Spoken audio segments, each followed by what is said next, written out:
En un acto quiero hacer una pequeña, brevísima. Este acto se celebra como una deuda pendiente que tenía la tertulia republicana con la obra de Antonio Mata, que era la presentación de un libro en el mes de noviembre pasado. Lamentablemente ese hecho no se pudo llevar a cabo y este acto que se lleva en este día es precisamente en su recuerdo y en su obra. Simplemente yo conocí a Antonio y tengo una anécdota que es la única que quiero comentar, aparte de otras muchas, y es su emoción con la figura de Antonio Machado.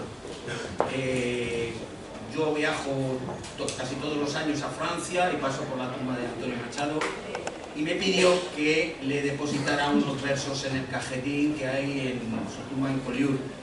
Y en el año 21 en el año 21 o 22, no recuerdo bien, tuve la suerte de poderle dar esa satisfacción personal y quedamos emplazados que este año 24 él iba a venir a acompañarme a la tumba de Machado, que lamentablemente no se ha podido producir. Ese acto, aparte de la bonomía que significaba Antonio, es un hombre muy entrañable, ahora lo glosarán sus compañeros, y yo solamente quiero terminar con uno de los poemas que él escribió, referido y dirigido a Machado, que se titula Vergüenza Nacional, una más.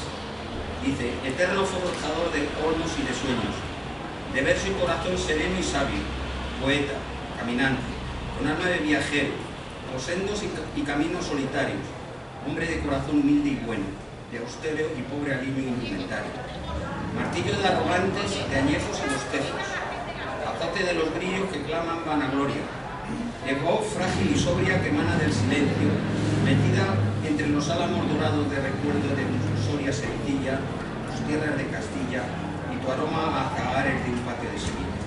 Con tu alma peregrina rota por un invierno, camino del infierno del infame destierro. Al horno que plantaste, padre de los humildes, hendido por el rayo, no le brotan las hojas al sol de mayo. La sombra del olvido lo ha podrido y un halo de vergüenza lo ha varado. En una playa inmensa de exiliados, borrados de la memoria y del recuerdo de tu último viaje hacia la gloria. Está dedicado a mi adorado poeta de los humildes, don Antonio Machado. Yo con esto...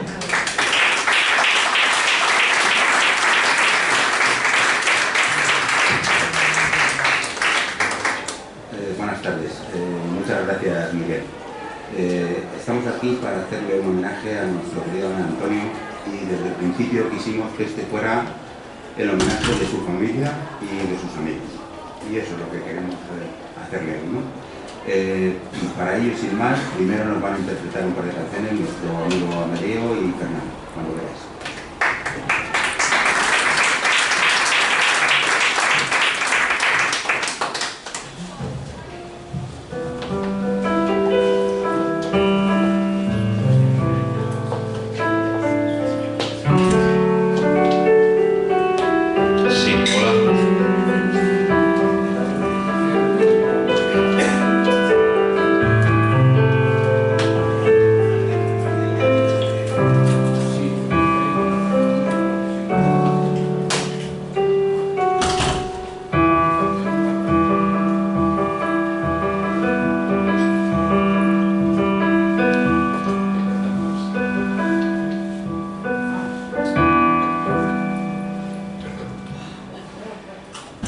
¿Sabrías decir cuánto dura el segundo en que acaba la vida? ¿Podrías saber cuánto dura esa hora de espera angustiada? ¿Y cómo saber cuánto tarda en morir el eco de un lamento? Todo el tiempo del mundo es poco para entender.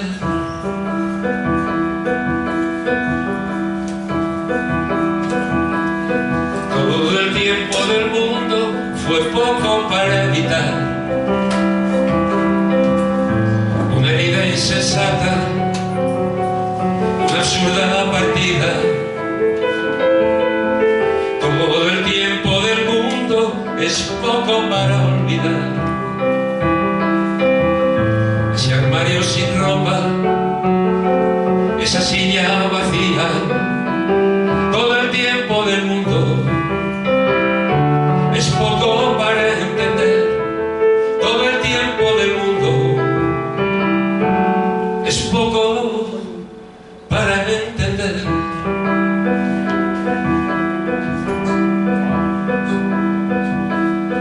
Todo el tiempo del mundo nos queda para engañar a un reloj que no avanza a la hora detenida.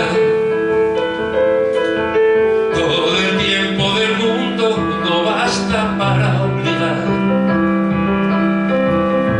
a la tierra a ser ola, a la noche a ser día. Todo el tiempo del mundo es poco para entender. Todo el tiempo del mundo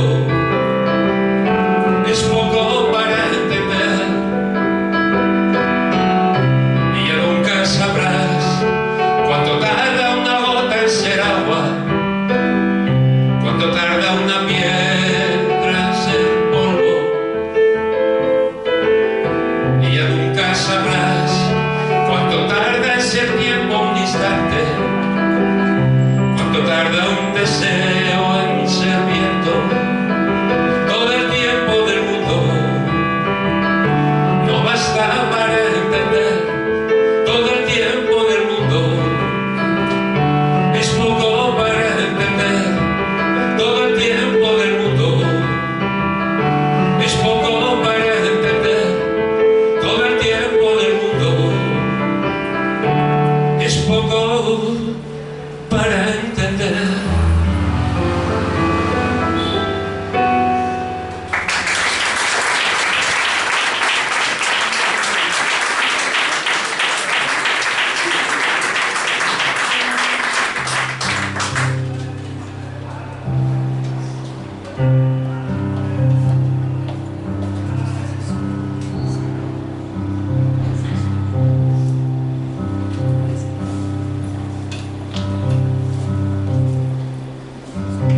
Hambre y desierto para tu boca. Hambre y desierto, boca y hambriento. Pena y miseria para tu boca.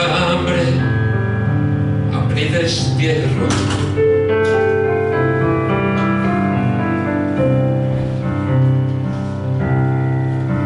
Pena y miseria para tu alma. Pena y miseria, alma de piedra. Grito de miedo para tu alma. Pena, vergüenza en piedra.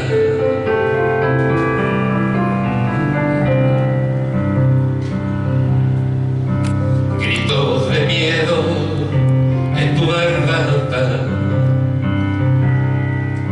grito de miedo, voz en silencio, miedo que crece en tu garganta. Grito sin tu palabra.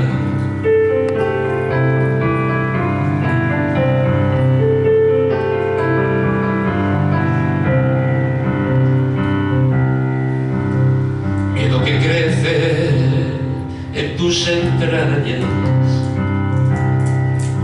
miedo que crece, miedo inocente, frío en los ojos, sin esperanza. Miedo en tus entrañas.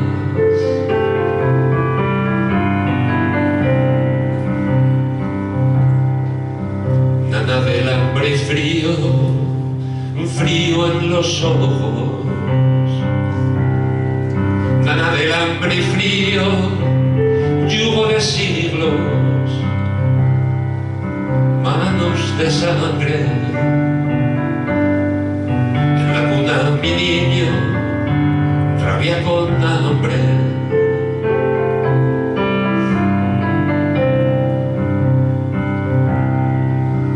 En la cuna del hambre mi niño estaba, con sangre de cebolla se amamantaba. Pero tu sangre, escarchada de azúcar, cebolla y hambre.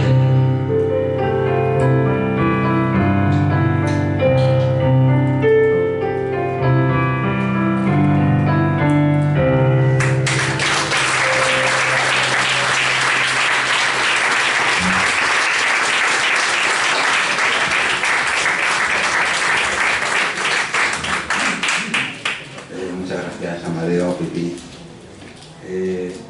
Dentro del homenaje, qué mejor que hacer de nuestro querido Antonio un semblante humano. Y quién mejor para hacerlo que uno de sus mejores amigos, Miguel Lara.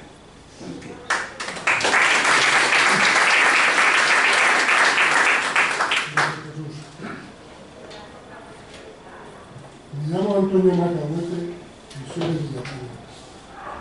Estas fueron las primeras palabras que escuché de Antonio. Era el año de 1970, en el Colegio Montfort, un internado religioso de misioneros franceses. Antonio nació en el seno de una familia humilde de trabajadores. Sus padres, Antonio y Gregoria, tuvieron que trabajar duro para sacar adelante a sus 6 hijos en un entorno rural en el que algunas de las relaciones socioeconómicas recordaban al régimen feudal. El catequismo que Antonio dibuja en su novela Claveles Rotos y en el que están las raíces de su padre nuestro. Como nuestro común amigo Juan ha escrito, Antonio nació en el vientre de la madre tierra, viviendo y viendo las raíces. De ahí que nunca las perdiera y se sintiera tan orgulloso de su pueblo. No solo olvidó sus raíces, sino que se comprometió con ellas y se ocupó de regarlas y alimentarlas para que fueran más profundas y fuertes. En este colegio religioso, muy diferente a los que imperaban en España en aquella época, y que fue muy importante para nuestra vida, compartimos nuestros estudios, nuestros juegos, nuestras aficiones, música, teatro, lectura, cine, nuestras travesuras, nuestras ilusiones y, en definitiva, nuestras vidas. Aprendimos a pensar con libertad, a ser críticos con nosotros y con el entorno, a ser generosos y solidarios, y tuvimos ocasión de conocer y recordar las injusticias que había en el mundo. Antonio ha atribuido su amor a la literatura y a la música a 2 sacerdotes, el padre Vicente y el padre José. Pero yo siempre he pensado y pienso que lo llevaba en el ADN, y en el seminario encontró la confianza y apoyo para desarrollar sus capacidades e ilusiones. Nos hicimos amigos desde el primer momento y Antonio me mostraba sus poemas de adolescente enamorado, y a mí me sonaban a éxito. Todavía me quedaban fuerzas para practicar mucho deporte: fútbol, balonmano, voleibol, atletismo y sobre todo balonmano. Antonio tenía pasión por el balonmano y lo siguió practicando durante muchos años, en la laboral, en los equipos de la Caja de Oro de Toledo y de Mavisa de Villacañas. Algunos amigos del Montfort están aquí y hace 2 meses nos reunimos en Toledo donde rendimos un homenaje de amistad y cariño. En el 1973, 3 años después del Colegio Montfort, nos incorporamos a la Universidad Laboral de Toledo y compartimos habitación.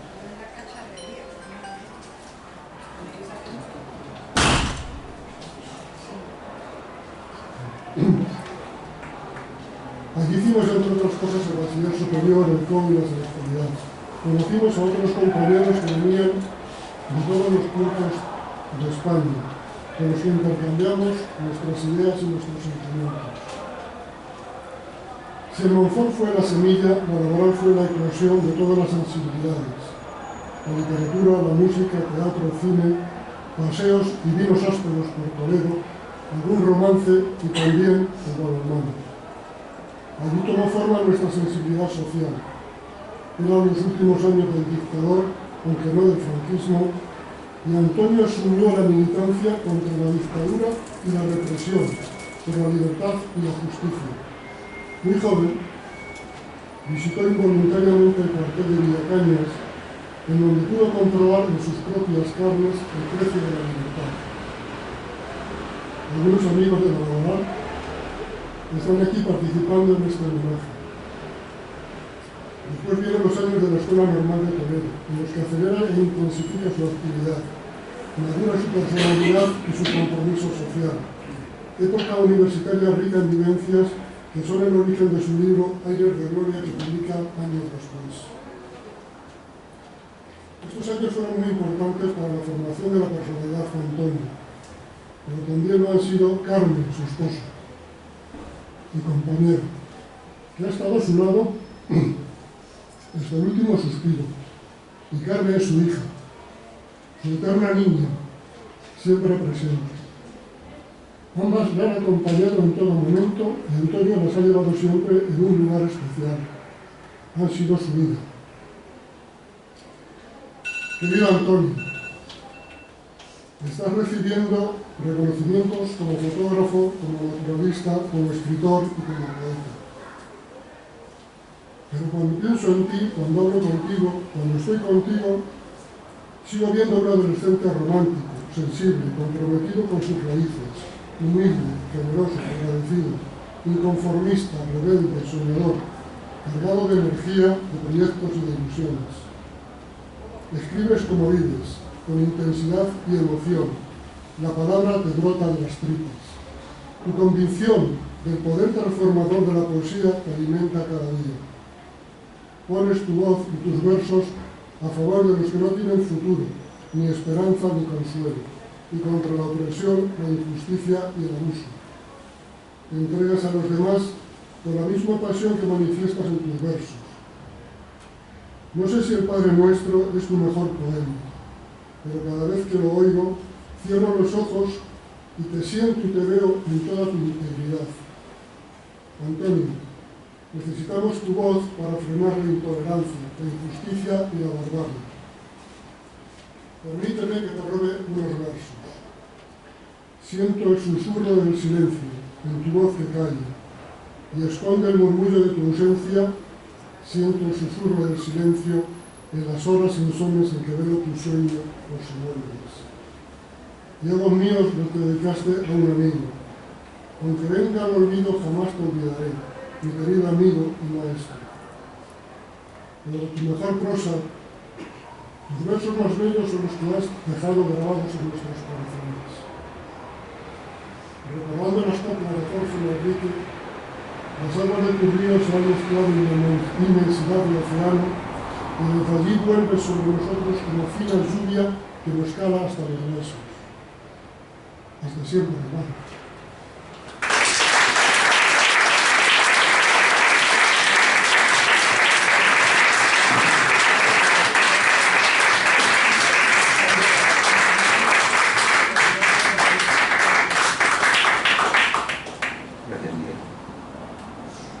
Bueno, Antonio, lo más importante que me ha dejado es lo que Miguel acaba de reflejar en sus palabras, es decir, su semblante humano. Pero Antonio, aparte de ese semblante humano, bueno, aquí lo tenéis presente, nos ha dejado, y esto será ya para siempre, un legado literario impresionante, tanto en novela como en poesía. Y de ese legado literario es de quien nos va a hablar una persona que lo conocía perfectamente en todas las facetas, porque eran íntimos amigos, humanos y tal, pero en su faceta literaria lo conocía perfectamente y además ha tenido miles y miles de experiencias vividas con él. Para hacernos un semblante literario de su obra, nos va a decir unas palabras su amiga y nuestra amiga Rosa.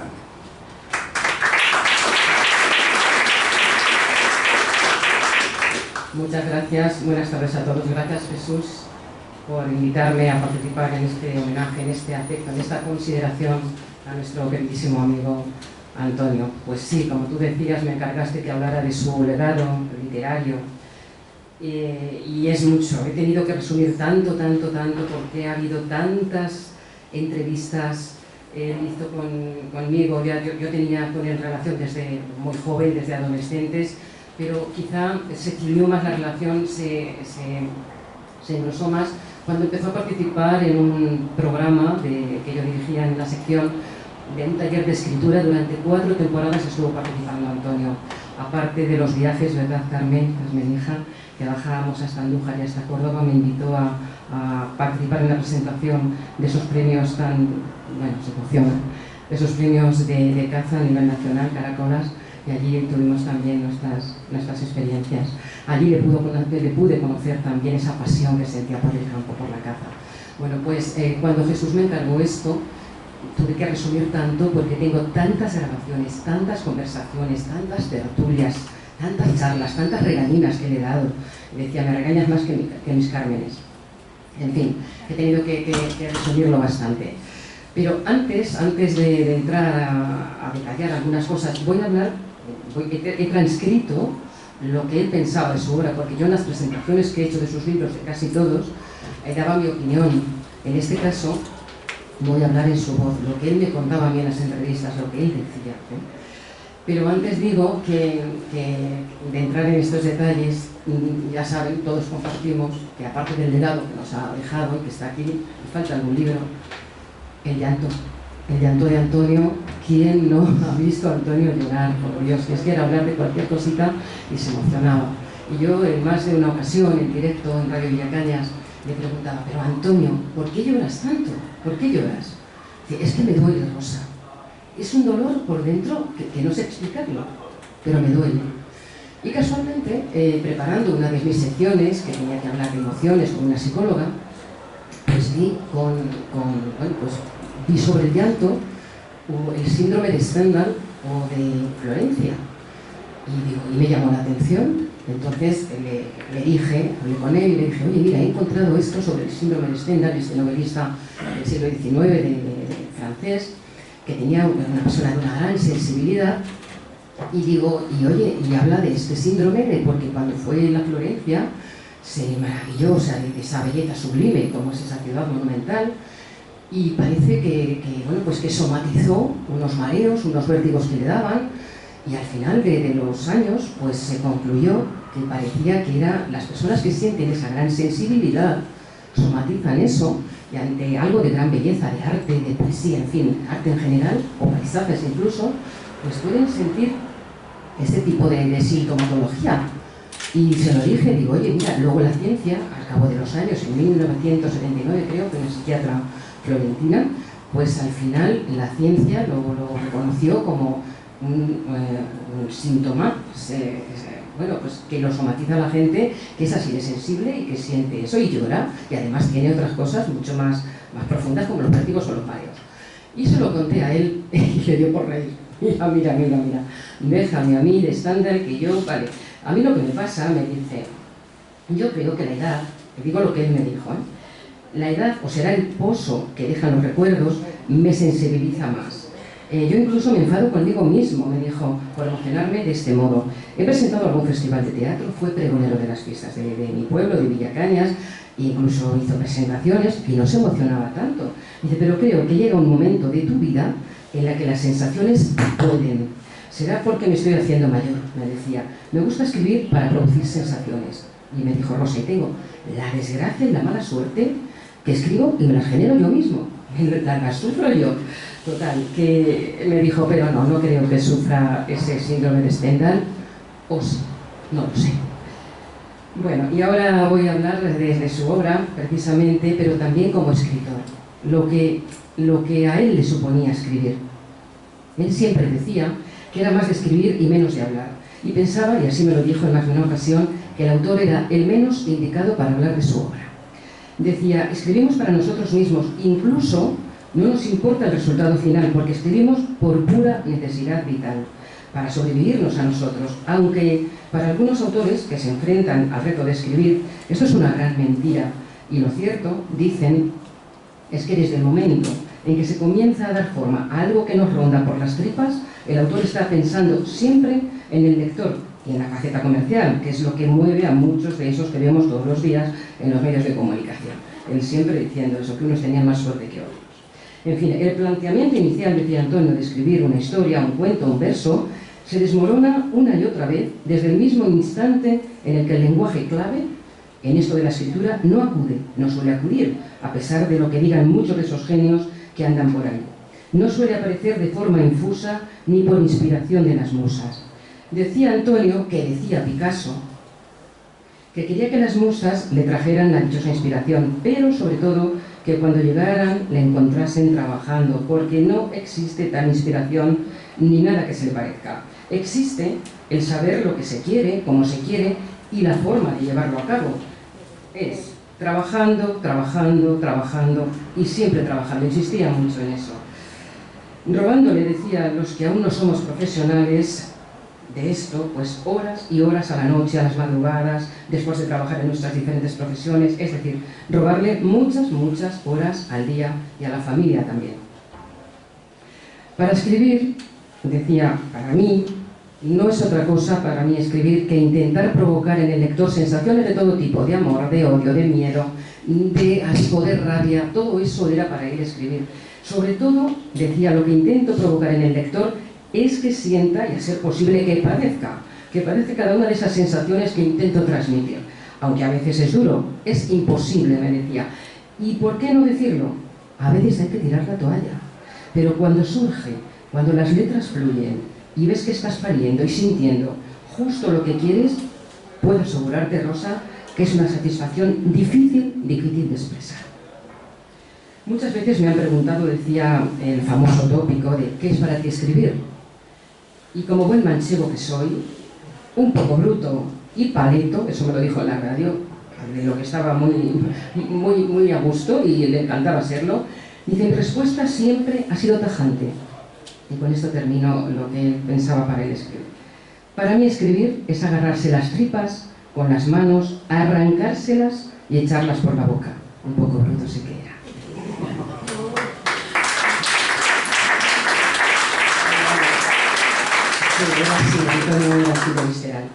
En cuanto a sus publicaciones, aquí veo que falta la primera publicación, Tierra Seca, editado por la Peña La Chamberga de Villacañas y el Ayuntamiento de nuestro municipio.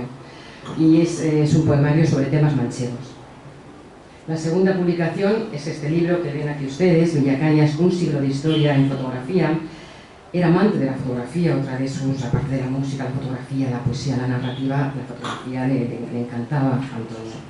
Bueno, pues es una investigación histórico-fotográfica que publicó en el año 2003, está editado por el Ayuntamiento de Villacañas, y Antonio Mata me dijo, fue un trabajo bastante complicado, el recuperar esas fotografías, tratarlas, y luego, lo que sí me gustó, me dijo muchísimo, fue la recopilación de textos de las personas que colaboraron, en los que Vicente Zaragoza, que está por aquí, su maestro, estuvo también muy implicado. Lo sabemos, Vicente, y me he quitado muchas cosas para no hablar contigo de las entrevistas que os hacía a los dos. Bueno, un libro que Antonio decía que no le tenía nunca y en el que está publicado, ahí se recoge, su poema titulado Mi Tierra, que leyó en el año 1987 cuando fue pregonero de la Feria y Fiestas de Villacañas. En este libro, igual que se lo dedica a sus Cármenes, decía también a su pueblo, un libro con una dedicatoria muy especial. A mis Cármenes, por soportarme durante todo este tiempo, a veces insoportable, a mi pueblo y a mi gente. Antonio Mata Huete.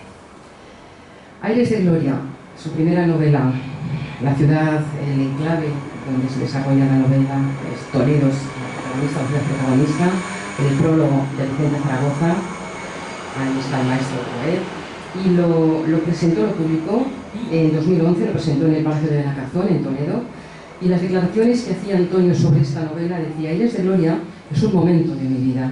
En la Universidad Laboral de Toledo estudié y se lo debía a mis compañeros, porque son una parte importante de mi vida. Era una novela que tenía que escribirla y dedicársela a una serie de gente que marcó mi vida. Es una novela de ficción, dice. Ahora, lo que sí es cierto es que todo está relacionado, todo el entorno, todas las vivencias recogidas en la novela. Muchos las hemos vivido, es decir, está la vivencia personal mía, del ambiente, de las gentes, de los compañeros, pero Gloria no existe, Gloria es ficción, pura ficción. Por eso, cuando me preguntan que si es autobiográfica, me siento orgulloso, porque creo que he conseguido lo que quería, Rosa, hasta cierto punto, hacer creíble esta historia y que las personas de nuestra generación se identifiquen con ella, si vivieron aquellos momentos, pero para mí es una satisfacción vivir aquella transición de 1978, y muchos jóvenes se verán reflejados en la novela. Y refleja también el sufrimiento, lo que disfrutamos en esa época en la que el existencialismo está presente, las sensaciones de libertad que vivimos, la explosión de vivencias, alegrías también, porque estaba llegando el fin de la represión y la necesidad de contar la liberación de esa represión y los miedos que vivimos en la dictadura franquista. Es una novela recreada en un entorno que viví y expresa las sensaciones de una época, 1978, cuando empieza la transición española. Aires de Gloria, para mí, es un pedazo de mi vida. En cuanto a la segunda novela, Bacanale, Las otras caras del miedo, bueno, pues se presentó en Toledo también, en el Matadero Lab, en 2015, con prólogo de Rafa Cabanillas. Y en cuanto a esta novela, Antonio decía, te voy a contar un secreto, que luego fue un secreto a voces. Se iba a llamar Lettres, cartas en francés. Bien, pues al final fue Bacanale, Las otras caras del miedo, y está escrita en modo epistolar. Es una novela totalmente ficticia, y el origen, bueno, quizá eran relatos más que cartas. Eran relatos y había algunos escritos con la intención, sobre todo, de llegar a la esencia del arte, de producir sensaciones en el arte. Digamos que tampoco está muy manido en la literatura, y a raíz de ahí surgió la historia.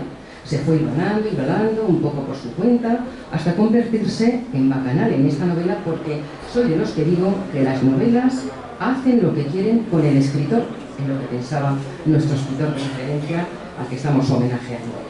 La intención principal de esta novela, decía Antonio, es producir sensaciones, emociones, pero también odios, tristezas, hay lujurias para producir esas sensaciones indiscutiblemente, y miedos, porque son un poco los que rigen nuestras vidas, los miedos que tenemos cada uno. Y también surge otra idea, lo importante que es hacer pensar. Surge a raíz, dice, de unas conversaciones que tuvo con un profesor suyo de filosofía, Agustín Chozas, no sé si alguno de vosotros lo conocéis, que estuvo presente además en la presentación de su novela allí en Toledo, y habló con él sobre unas conferencias que hubo sobre la banalidad del mal, sobre la filosofía de Hannah Arendt, que se refleja muy bien en el libro de Eichmann en Jerusalén, que es un estudio sobre la banalidad del mal, y a raíz de ahí me surge esa idea de intentar que se piense por encima de todo. Bacanale lleva un gran trabajo de documentación, un trabajo de mucho lenguaje, me decía, de intentar por encima de todo que el lenguaje sea hermoso, le importaba mucho. Es importantísimo buscar esa poesía, aunque sea prosa, porque él se sentía muy poeta además. Elegí el Renacimiento para esta obra, el momento en el que el hombre llega a la cumbre del pensamiento, a la cumbre del arte. Es cuando el hombre se convierte en el centro del universo, a través del pensamiento y a través del arte. Después ha habido otros momentos en los que el ser humano pues, ha logrado otras cumbres, pero para mí, decía, el Renacimiento es clave, es la máxima expresión del arte. Después degeneramos tanto como para llegar al punto en el que está situada la novela, que son los inicios de la Segunda Guerra Mundial en la Italia fascista, en la Italia de Mussolini. Por decirlo de alguna manera, y así de un plumazo, cargándose a más de 50 millones de seres humanos. Es algo, y he transcrito sus palabras tal cual, tan terrible, así me decía, y lo decía con tanto énfasis, tan terrible como pensaba, por ejemplo, antes de ayer, cuando se produjo la noticia de que ciegamente matamos, Antonio ahí lloraba. Ya no sé a cuántos seres humanos en Siria. En 2015 estaba en Siria y seguía llorando. Eso es lo que quería hacer en mi novela. Quería hacer pensar, porque pensar es muy difícil. Es decir, intento, volví a repetir, hacer pensar en una serie de cosas que por desgracia producen nuestros miedos. Por eso es muy importante que se piense. En el libro de Hannah Arendt, Eichmann fue el que organizó toda la logística del exterminio de los judíos en Alemania nazi. Se cargó a 9 millones de personas, aproximadamente, pero no se las cargó él. Eso es lo curioso. Según dice Hannah Arendt, en su ensayo de Eichmann en Jerusalén, se las cargó un monstruo de no pensar. Dice que Eichmann, dice Hannah Arendt en su ensayo, recoge que es un monstruo porque ha dejado de pensar, porque no ha rebatido las órdenes que le habían dado. No pensaba. Ha cumplido las directrices que le dieron sus superiores para sacrificar a 9 millones de personas. Ha cumplido con su objetivo, con el trabajo que le encomendaron. De eso tuvimos, aparte de la entrevista, un gran debate luego los dos, y bueno, estuvimos hablando mucho.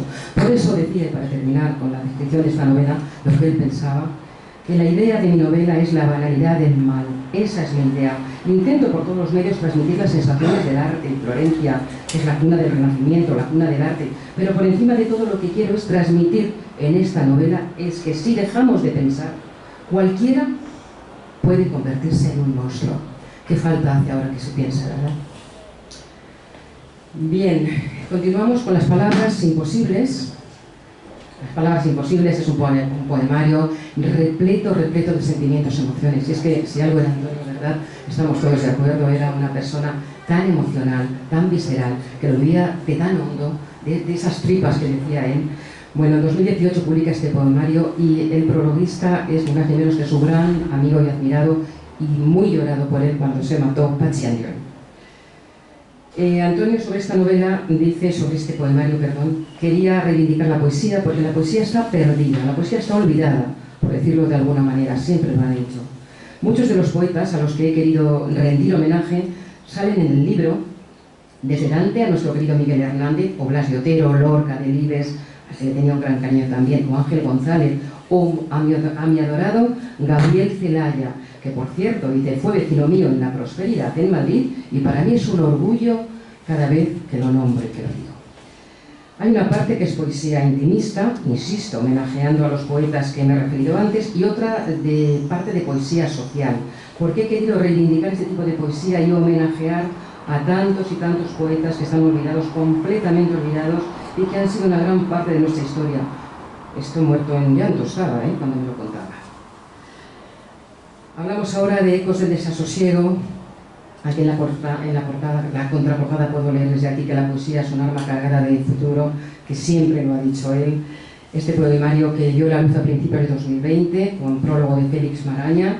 Estaba previsto presentarlo en Madrid en la primavera, pero la pandemia pues lo truncó todo. Al final hubo, no presentaciones, eran más un acto, ¿no? Porque al final la presentación no pudo ser.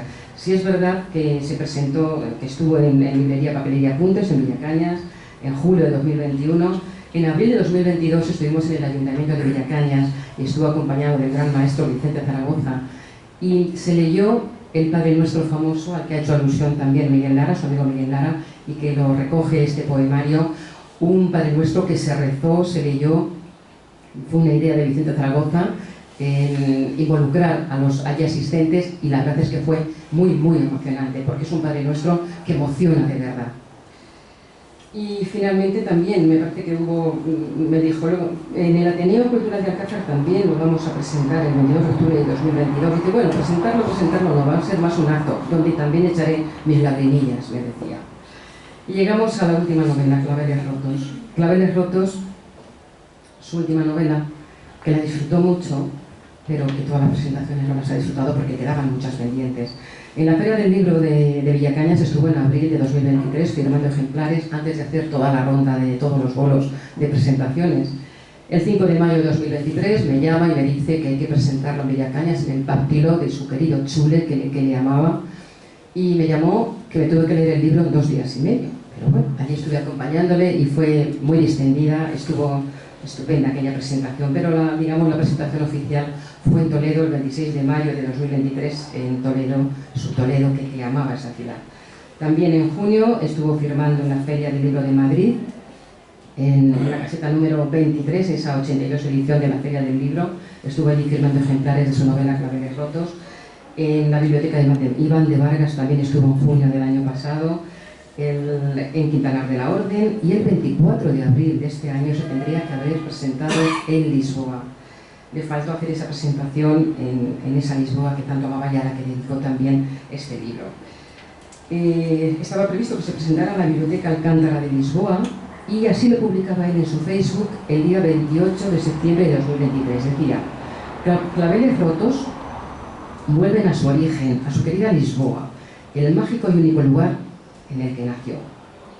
Mañana se pone el primer adoquín, como los de sus calles, de un gran proyecto que culminará nada más y nada menos que el 24 de abril de 2024, víspera del 50 aniversario de la Revolución de los Claveles. Gracias a la Biblioteca Alcántara en Lisboa y a nuestro querido José Brito. ¿Se puede estar más orgulloso, más feliz y más agradecido a mis amigos hermanos? Así era Antonio. Pues el último día que fui a verle, tuve la ocasión de ver también a sus Cármenes, como él las llamaba, a su niña, a su mujer, en el hospital el día 19. Hablando con él, me decía que tenía que ir a Lisboa. Él ya me había dicho que tenía que ir a Lisboa a presentar el libro junto con Jesús y con la gente que tenía previsto que fueran. Es mi teléfono, porque pensé que le había apagado, lo siento. Mira que he tenido... Bueno, pues me dijo que tenía que ir a Lisboa a presentar el libro con sus Cármenes, con la gente que me pusiera al habla, con Jesús Togolludo, que él que tenía dinero que me pagase el viaje, me dijo. Y yo es que hasta julio no podré caminarlos, así que tú vas con mis Cármenes y ya, pues bueno, pues ya veremos, a ver. En fin, finalmente no se ha podido ver esa presentación. En cuanto a las declaraciones sobre su novela, Antonio dice que le surge la idea de hacer ese homenaje a Lisboa, ciudad que amaba. En uno de sus viajes en el Chiado me dije: mi ciudad se merece otra novela. Y en principio el planteamiento, me decía, no sabía por dónde cogerlo, pero sí es verdad que encontré datos muy curiosos sobre la Revolución de los Claveles. Tengo un buen amigo allí, Joao, que fue piloto de la Fuerza Aérea Portuguesa, y empecé a hablar con él y a contarle una serie de curiosidades que me llamaron la atención mucho. Y él me facilitó mucha información, como además siempre he creído que fue una revolución con mucha esperanza y que acabó en claveles rotos, y como fue un momento de esperanza para los oprimidos, para la humanidad, y además era un tema que me entusiasmaba, pues eso fue un poco la idea de decir: hago las dos cosas. La ubico la novela en Lisboa, en el espacio físico, y en el espacio temporal la revolución. Y así hizo. Luego tuvo que novelarla, claro, y pasar ahí pues personajes de ficción también. Me decía eso, que no es una novela histórica, lo decían en sus presentaciones también, es una novela historiada, eso sí, está basada, decía, en hechos históricos investigados al 100%, pero en la que he pretendido, sobre todo, contar cosas un poco desconocidas, siempre investigadas en la prensa del momento. No voy a decir que son anécdotas, porque son hechos históricos, pero curiosos. Curiosos, por ejemplo, las dos canciones que se emiten en la Radio Renascença. Ahí está Grândola Vilamorena, que es un referente de la Revolución de los Claveles, evidentemente. Es la gran canción de la Revolución Portuguesa, compuesta por Zeca Alonso. Y la canción hace referencia a la fraternidad entre las personas de Grândola, del Alentejo, una ciudad del Alentejo. Fue prohibida por el régimen salazarista, y es música del Partido Comunista, por lo tanto estaba prohibidísima. Una canción que sonó en la madrugada del 25 de abril de 1974, retransmitida, como digo, en la Radio Renascença, y que confirmaba el inicio de la revolución. Pero antes había sonado otra canción importantísima, era la primera clave para que los tanques o los carros salieran a la calle, y es el Depois do Adeus, y después del adiós. Para no sembrar sospechas, sonó esa primera canción, que como dato curioso lo registra Antonio muy bien en su novela, una canción que se había presentado ese año, el 6 de abril de 1974, en el Festival de Eurovisión, que por cierto quedó en último lugar, pero sin embargo para la Revolución Portuguesa fue una canción de referencia justo a Grândola Vilamorena. Y bueno, pues Antonio Mata me dijo: Lisboa se merece para mí 100 novelas, así de exagerado era. Por supuesto, cuenta también el caso curioso del por qué se dio el nombre de la Revolución de los Claveles, la anécdota que cuenta en el libro de Celeste, la de los claveles, pero no me voy a extender para dejar paso a los siguientes intervinientes. También me contó la curiosidad de por qué no llevaban nombre algunas mujeres, la protagonista en su novela y me dijo, ¿por qué no tiene nombre? Yo doy una excusa al final de la novela del por qué, pero el motivo principal es que yo no quiero que tenga nombre, quiero que todos los personajes lo tengan, pero ella no. ¿Por qué? Pues porque estoy narrando hacia los demás su interior, pero se lo está contando ella, está dejando huella de su vida y es un poco el juego que hago, porque la idea era crear esperanza todavía. ¿Y cómo intento crear esa esperanza? Pues de algún modo, pues de alguien que viene desde lo peor de esa época, que viene del hambre, de la opresión, que viene de cómo se vive en el campo con los caciques de España y que no tiene más remedio que para sobrevivir salir de ahí e irse a Lisboa. Esa es la novelación, por decirlo de alguna manera, aparte del espacio físico y temporal del que hablaba antes. Bueno, tiene consideraciones de Antonio Basanta, que le hizo sobre su obra, sobre la gran novela, que la pondera muchísimo, y también decir, por otro lado, que tenía pendiente una novela histórica, que me lo dijo también el día que fue a visitarle, sobre Roma, pero que iba a llevar muchísima investigación y que le había dejado, que era un poco por emular a Posteguillo, dice, anda, que no soy yo optimista, pero bueno, que le iba a llevar mucha documentación, mucha investigación y que de momento iba a ponerse con un poemario que yo creo que le tenía casi acabado, no sé si es así o no. Voy a terminar diciendo algunos premios y reconocimientos. Miguel antes ha hecho alusión a ese reconocimiento del que yo iba a hablar porque le hizo... Bueno, se quedó mudo cuando le dijeron que su poema, el que ha recitado, ha declamado Miguel, iba a ir hasta Coyure, a la tumba de Antonio Machado. Bueno, pues para él eso fue algo, bueno, que le dio un subidón tremendo, que en el buzón de la tumba de Machado se depositara ese poema. Pero también hay otros reconocimientos a los que él ha aludido siempre, que le hacen mucha ilusión.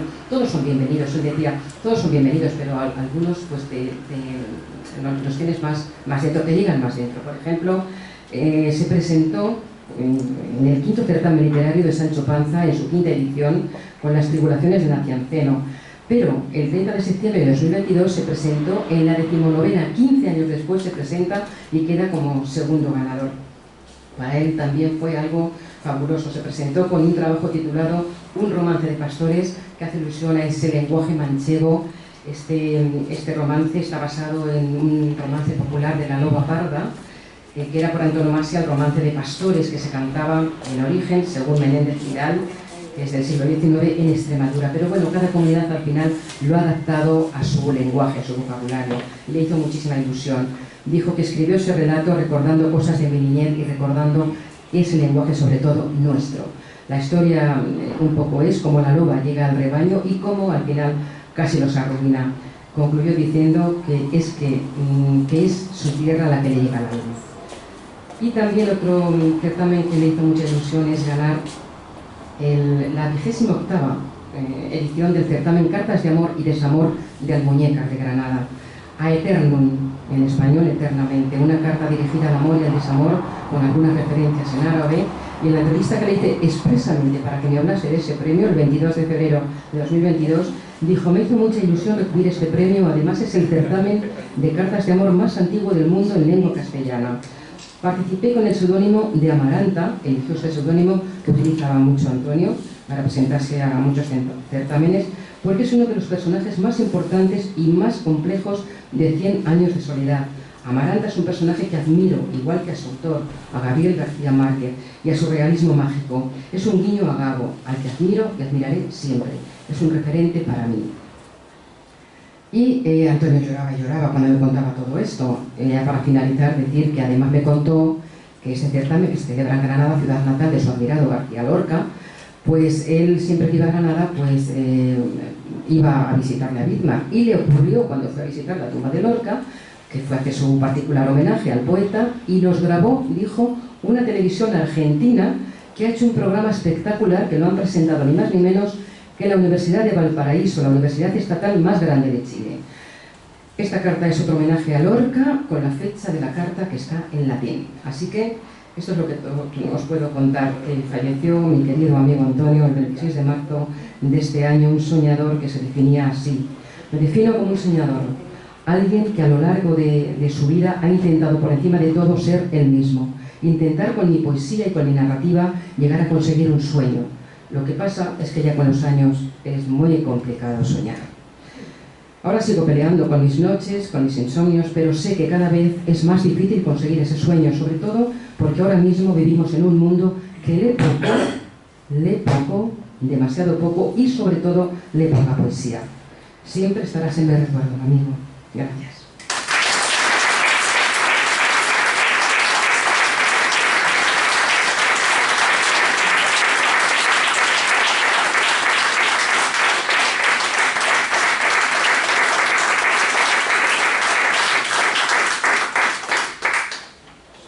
Muchas gracias.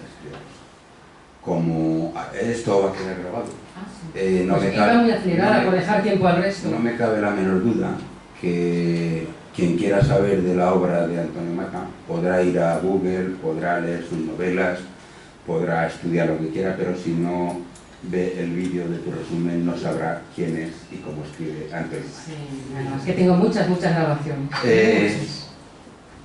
Como todos los que sabemos, para Antonio eran muchas cosas importantes, pero a la amistad le daba un valor especial. Y es verdad que las amistades, cuando son de largo recorrido, parece que tienen más valor, pero yo sé que no es verdad, porque hay una persona de la que me habló Antonio hace 4 años o así, no más. Me envía, es que me dijo, joder, pues cuando voy al auditorio he conocido a una chica que trabaja allí, que además canta y tal, y me la ponía por la nube y te dijo, Antonio, canto, pues será como... No. Pero hace un año o año y medio, cuando hicimos una presentación de una exposición que hizo junto con nuestro querido Candalija en Aranjuez, tuve el placer de conocerle y dije, coño, no, Antonio dijo todas las palabras como eran, ¿no? Quiero decir con esto que no el largo recorrido es el que nos da caché y valor a las cosas, sino los sentimientos, ¿no? Bueno, esa persona nos va a deleitar con un par de canciones porque canta muy bien y se llama Chega, cuando quieras, Chega.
Esto era un anónimo popular argentino, puesto que a Antonio le encantaba la música popular, aparte de la música culta, entre comillas, la música seria. La canción que os voy a cantar ahora la descubrí en la fortaleza de Peniche, en Portugal, de la que Antonio hace mención en Claveles Rotos. Es un poema de David Mourão Ferreira que Alan Ullman musicó y convirtió en fado en 1962. Cuando la descubrí no conocía a Antonio y pensé que algún día, pretenciosa de mí, tenía que cantarlo. Nunca he cantado fado, pero cuando Antonio me propuso cantar en la presentación de Claveles Rotos, que como ya ha dicho Rosa, habla sobre la revolución en Portugal, dije, este es el momento, tengo que cantarla. Os digo un poco por encima, no la voy a traducir porque está en portugués y espero que no haya ningún portugués ni ninguna portuguesa aquí. Que es un lamento literal de una persona amada a su amado o a su amada que ha sido encerrado en la fortaleza de Peniche, que sirvió de cárcel durante el salazarismo y que ahora es Museo de la Resistencia y la Libertad, nada menos. Y es un lamento hacia esa persona que fue encerrada. Abandono o fado de Peniche.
Antonio no podría estar más contento que escuchando. Bueno, Antonio tenía muchas facetas, ya lo hemos dicho. Era un vividor que le gustaba vivir, pues era muy humano, un literato espectacular, pero que era también poeta. O sea, él era poeta.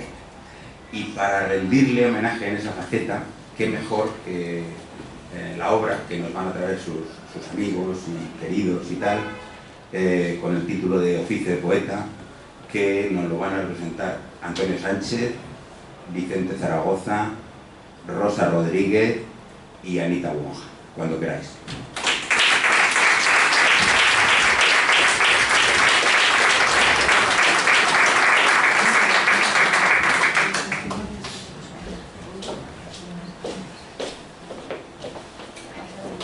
Buenas noches, muchas gracias.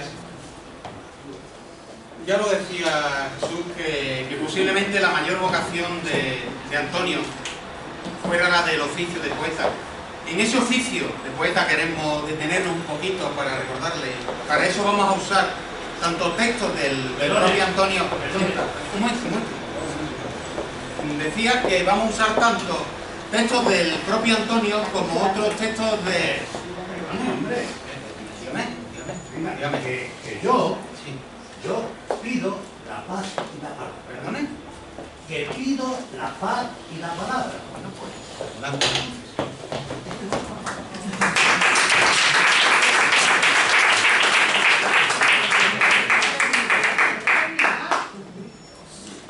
Pido la paz y la palabra. Escribo en defensa del reino del hombre y de su justicia. Pido la paz y la palabra. He dicho silencio, sombra, vacío, etc. Digo del hombre y su justicia, océano pacífico, lo que me deja. Pido la paz y la palabra. Porque morir es solo un luto y una farsa, y la sangre solo son rosas abiertas.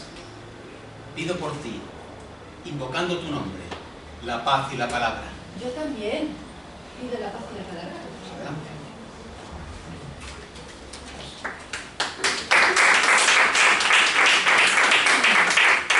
Porque vivir es escribir sobre la nada y las rosas se pudrieron hojas muertas. Pido por ti y en nombre de los tuyos la paz y la palabra. Y escribo sobre el agua en nombre de tu ser y tu justicia. Versos sin alas que vuelan de tus versos a mis versos.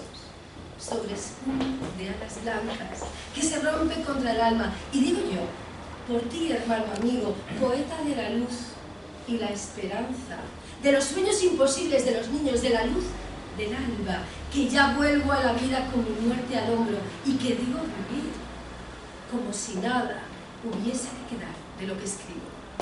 Porque vivir es solo un luto y una farsa, y la sangre ya es la tinta del poema. Pido por ti, y en nombre de los justos, la paz y la palabra.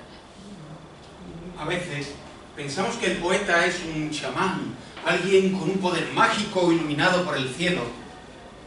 Pero todo es mucho más simple. Ser poeta es simplemente un oficio. Me siento un ingeniero del verso y un obrero que trabaja con otros a España en sus aceros. Pero, ¿en qué consiste el oficio del poeta? El oficio del poeta es pedir la paz y la palabra. Pedir la paz a través de la palabra. Pedir la palabra para construir la paz. Pero, ¿qué pasa cuando no nos queda la paz? ¿Qué le queda entonces al poeta? Yo sé lo que le queda al poeta. Si he perdido la vida, el tiempo, todo, lo que tiré como un anillo al agua, si he perdido la voz en la maleza, me queda la palabra. Si he sufrido la sed, el hambre, todo lo que era mío y resultó ser nada, si he segado las sombras en silencio, me queda la palabra. Si abrí los ojos para ver el rostro puro y terrible de mi patria, si abrí los labios hasta desgarrármelos, me queda la palabra. La poesía es el hogar de la belleza, del sosiego, la primavera, el amor, la naturaleza. Pero a veces el mundo duele. A veces no queda paz ni justicia. A veces el mundo no está bien hecho. Y el poeta tiene que decirlo, por respeto a los que sufren. Sus palabras sean incómodas o duelan o inquieten.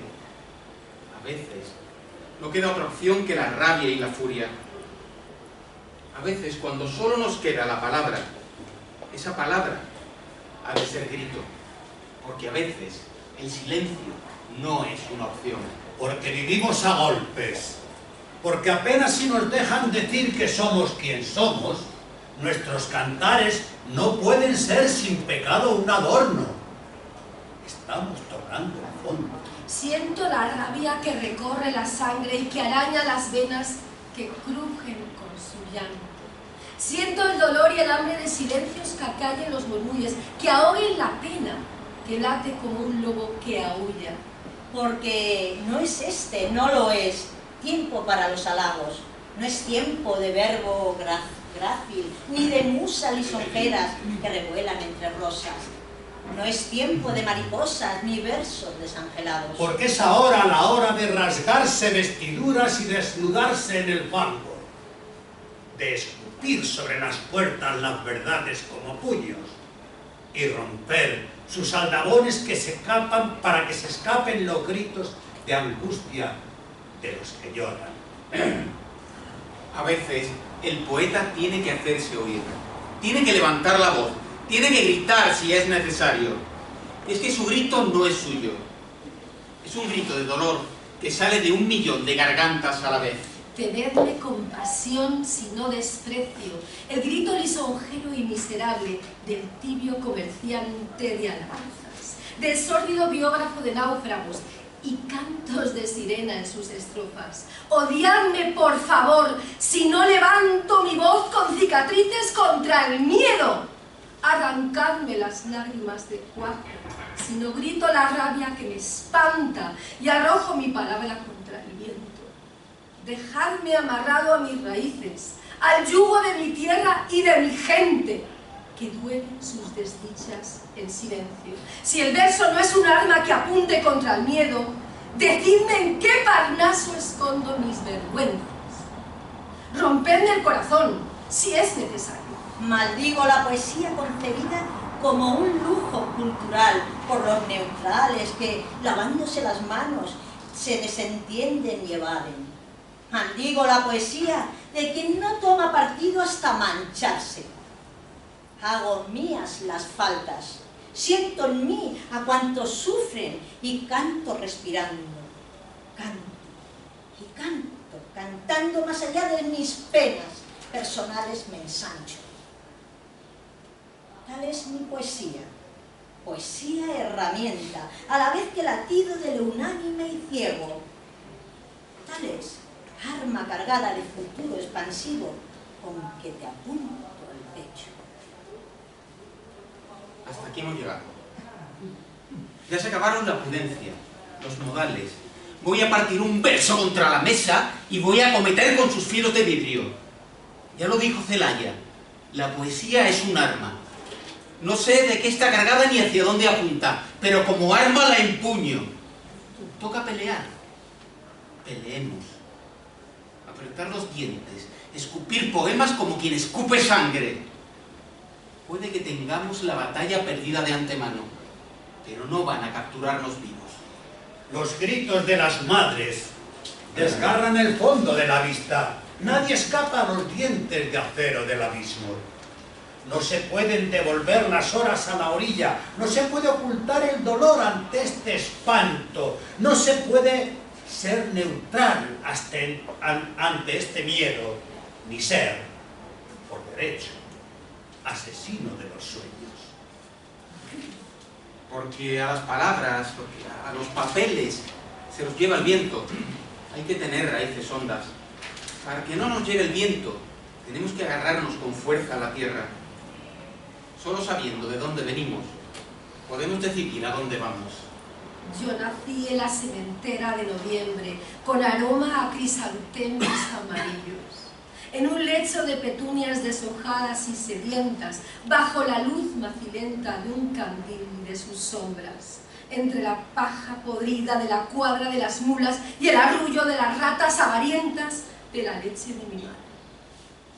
Nací en un cesto de mimbre de crineja miserable, en un instante maldito, en un tiempo interminable que un Dios omnisciente y sus cortes celestiales miraban para otro lado y no volvieron la vista. Nacimos de un llanto seco con las lágrimas resecas en las cuencas de los ojos. Nacimos casi estériles del árido polvo de los caminos hollados por albarcas en los pies de hombres de hierro que labraron su destino trabajando. Labriegos de austeros rostros surcados por el arado que modelaron la tierra con la hoz entre sus manos. Pastores de cielo abierto que al lobo disputaron las pieles de sus ovejas. Herreros que doblegaron el acero sobre el yunque con el fuego de sus brazos. Leñadores de las sierras, pescadores que domaron a mar y viento en sus redes, navegando sin descanso en medio de la galerna. Mineros que a la montaña le arrancaron sus entrañas con el sudor de sus frentes y la rabia de sus dientes. Mancha parda, mancha santa, mancha de olvido perpetuo, la del sueño por hacer, la del sueño hecho desierto, mancha del sueño incompleto, mancha sancha, mancha ancha, la de soles implacables, la del tiempo hecho desierto, la de la sed insaciable. Mancha austera, mancha seca, mancha pueblo, mancha tierra, mancha de sal y vinagres, mancha de cebolla y hambres, mancha ancha, mancha sancha, que por servir a Quijotes y a señoritingos finos te has quedado con tu gente perdida por mil caminos. Mancha del terruño áspero, del colorido sin cánones, de la paciencia pacífica, de los lamentos sin ayes, que te dieron por oficio ser valero que otros pisen, ser hijo de otros culos, ser lagar para otras vides. Mancha arcilla, mancha barro, que te uncieron y tiraste y otros montaron al carro. Mancha pueblo con millón de irrealidades y con sueños de esperanza, mancha ardiente, mancha fría, mancha manchega y manchada, mancha santa, tierra mía. Búscame si no puedo encontrarte por los caminos de polvo, áridos y yermos, de una tierra baldía sin límite ni horizonte. Búscame en un cielo con estrellas sin sueños. Búscame en la vereda de una noche sin norte, clavado en las espinas que destrozan las carnes, sin ese atávico miedo a perder lo imposible, sin ese horror eterno a que brote la sangre y apague los rescoldos de ese frío seco que cruje en las entrañas, de esos locos lunáticos que lloran a la luna, sus lágrimas secas de sal y de silencios. No amarres mi destino a los lomos de un rucio o de cualquier rocinante. Y llórame conmigo mi dulce soledad por los caminos, como si cada paso fuera una despedida, un último adiós, sin mirar hacia atrás. Al fin y al cabo, quizás el oficio de poeta no sea tan trascendente. Quizás simplemente escribimos, porque no podemos hacer otra cosa. Escribimos con la ingenua esperanza de que alguien, alguna vez, quizá en un lejano futuro, oiga nuestra voz y la entienda. Escribir para un tiempo en que no estaremos para nadie. Y en el más favorable de los casos, seremos una máscara de polvo, maquillando los libros de alguna estantería. Escribir para un siglo, si es que llega, menos oscuro y torpe que este siglo. Dejar impresa la memoria. Papel, disquetes, vidrio, cerámica esmaltada, ámbar, cuarzo o moléculas de gas. Hacer que las palabras naveguen al futuro como si fuesen barcos de papel que sobreviven hoy a su naufragio. Escribir por si alguien algún día tiene un dolor de corazón idéntico o sufre una alegría semejante. Quizás algún día te escriba el último poema, unos versos sin rima que tracen en tu piel el nombre de las flores. Quizás te escriba en el aire la fragancia de la noche, unos besos sin alas, una caricia ausente y un par de desengaños sin reproches. Quizás este sea el último poema que te escriba. Mis versos no dibujan en tu piel el nombre de las flores. Tu aroma huele agrio, a triste despedida, igual que si te fueras, no hubieras de. Y mantengo la promesa que te hice de olvidarme de mirarte y de escribirte unos versos sin cadencia e incompletos. Mantengo la promesa que te hice de creer en los pecados cometidos. Y después del juramento, pon tu frente en mi frente y tu mano en mi mano, y hazme juramentos que romperás mañana, y lloremos hasta que amanezca.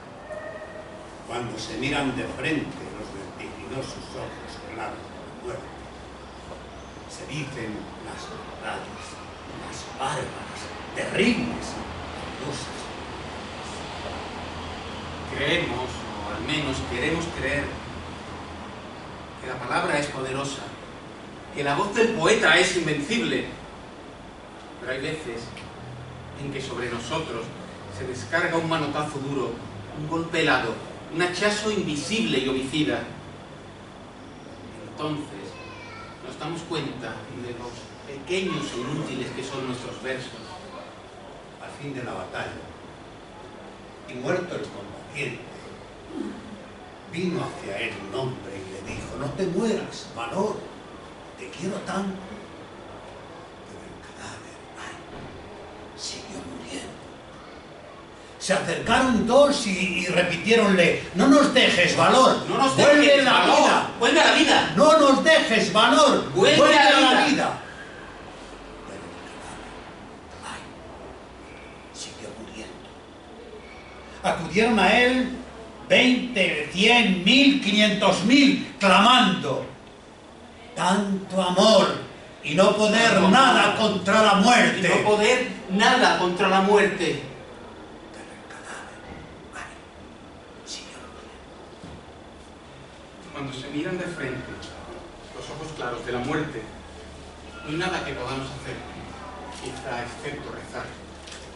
Que estás en la tierra, Padre nuestro, que te siento en la púa del pino, en el torso azul del obrero, en la niña que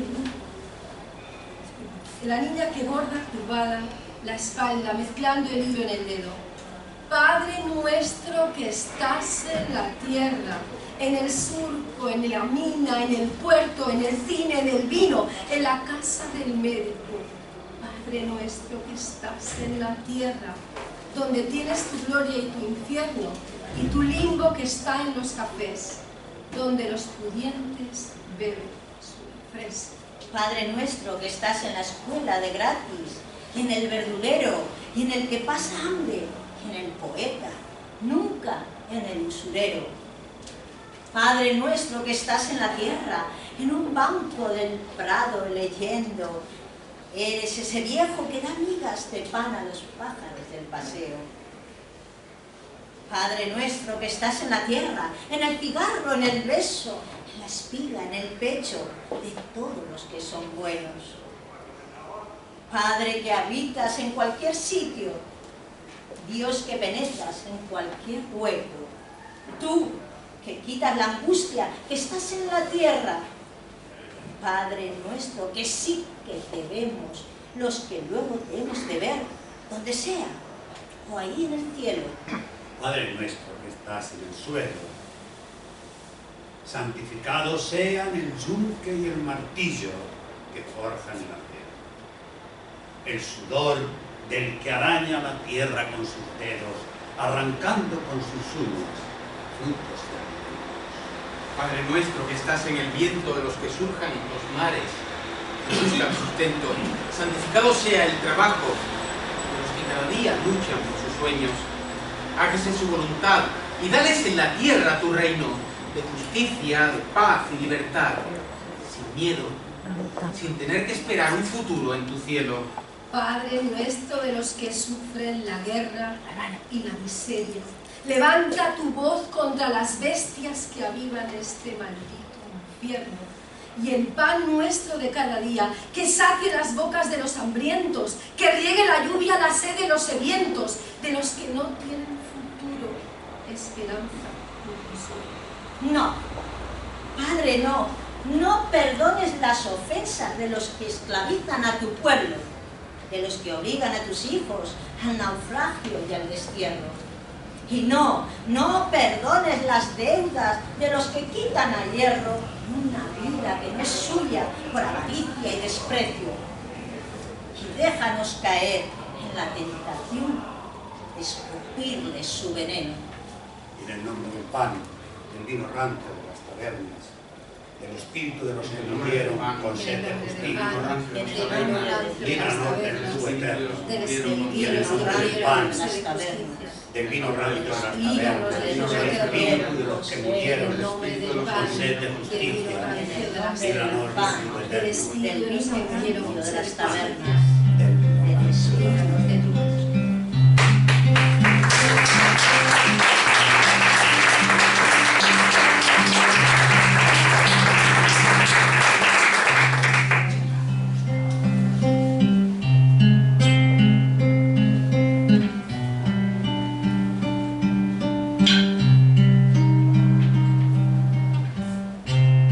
Recuerdo un tiempo de sal y de silencio.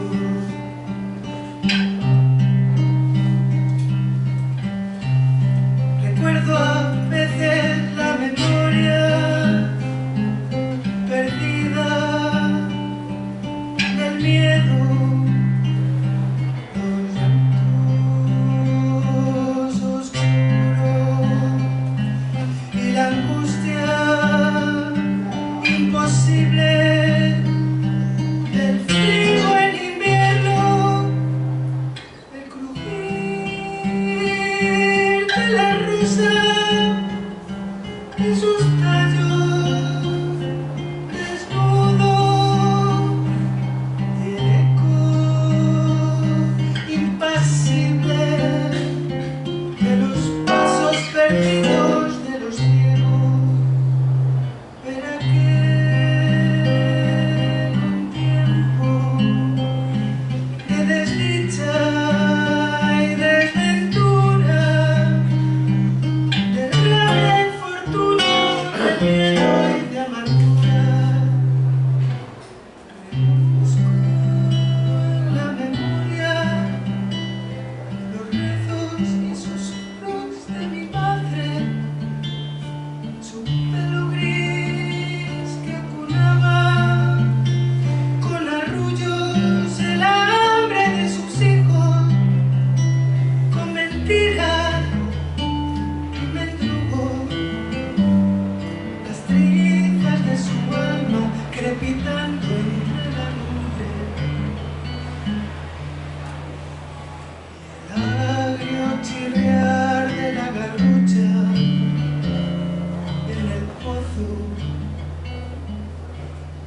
tiempo, en este tiempo, una nación de justicia para los justos.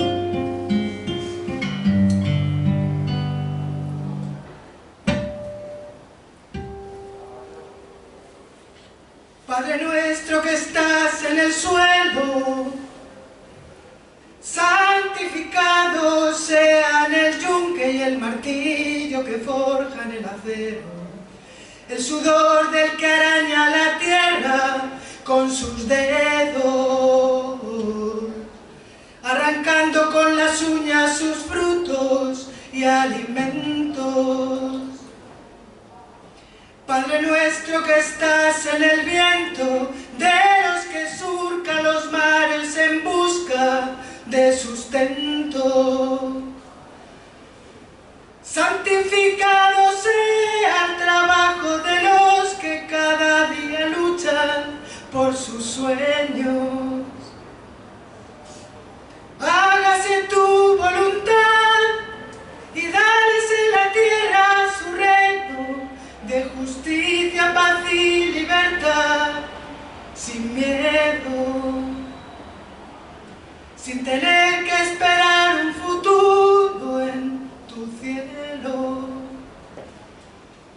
Padre nuestro de los que sufren la guerra y la miseria, levanta tu voz contra las bestias que avivan este maldito infierno, y el pan nuestro de cada día que sacie la boca de los hambrientos.